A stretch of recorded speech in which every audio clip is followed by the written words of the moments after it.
زه لیلا خان یم او زه د کې پی ټوریزم برانډ امباسډر یم.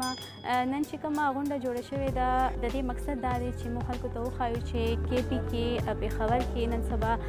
الحمدلله ډېر زیات امن دی. خلکو چې مایند کې څه وو اول چې حالات خراب دی، دهشتګردي ده، نو اوس ماشاءالله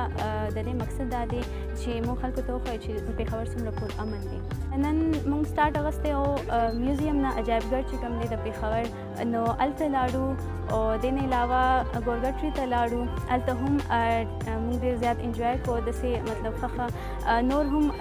تاریخي مقامات چېرته چې موږ لاړو دې نه پس به موږ ځو نمک منډي ته اور زه خلکو ته به پېښور ته راشي اور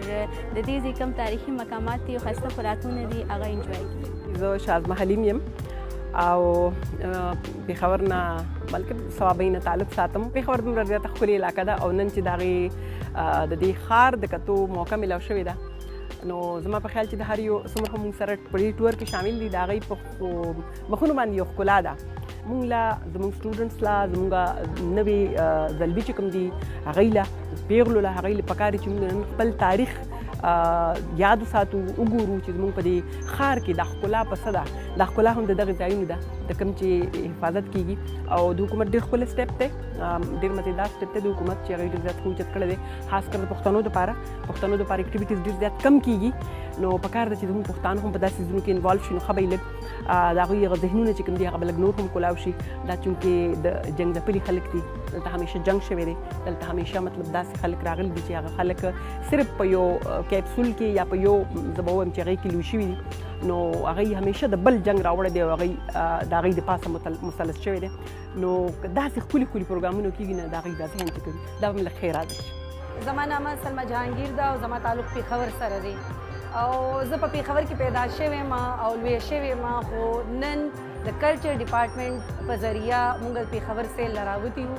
او موږ لاړو میوزیم ته لاړو، بیا د هغه ځای نه ګورګټري ته لاړو، هلته مندر وکته چې په فلمونو کې خو مې ډېر کتلی وو خو برای راست ما نو کتلی. نو زما یو خواهش و چې زه به مندر ته ځم او هغه به زه ګورم. بیا د هغه ځای نه رالو دلته مسجد محمد خان ته، بیا دلته رالو اوس موږ سیټي هاوس ته او دا زما ډېر لوی ارمان و چې زه به کله دا ګورم. دا سیټي هاوس چې دی دا یو ډېر تاریخي کور دی. زموږ کلچر چې کوم دی هغه اوس ورو ورو داسې ختمیږي، داسې کورونه اوس نشته، فرنش کورونه، ماربل ټایل، دلته د لرګي کار شوی دی او ډېر ښکلي لکه هر یو لرګي ته چې وګورې نو هغې کې څومره کار شوي دي، ګلونه جوړ شوي دي، څومره لکه یو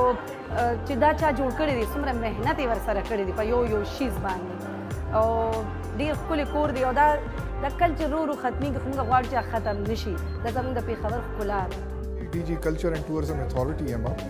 और culture and tourism authority और tourism department basically और हुकूमत खैबर पख्तूनख्वा चे देखना दा इरादा लरी चे खैबर पख्तूनख्वा के टूरिज्म प्रमोशन और आगे लदे कल्चरल प्रमोशन द पारा कार होशी आगे के जमुंगा टोल नवलनी आगे दाव चे पेशावर चले दा यो ओल्डेस्ट लिविंग सिटी दा और ओल्डेस्ट लिविंग सिटी मतलब दा चे 2000 कालो तारीख दे दे खुद पेशावर खपल आवाम ता पता नवा चे दा के जमुंगा पे पेशावर के सदी चे मुंगा कतेशु और कम से विजिट्स को अलिशु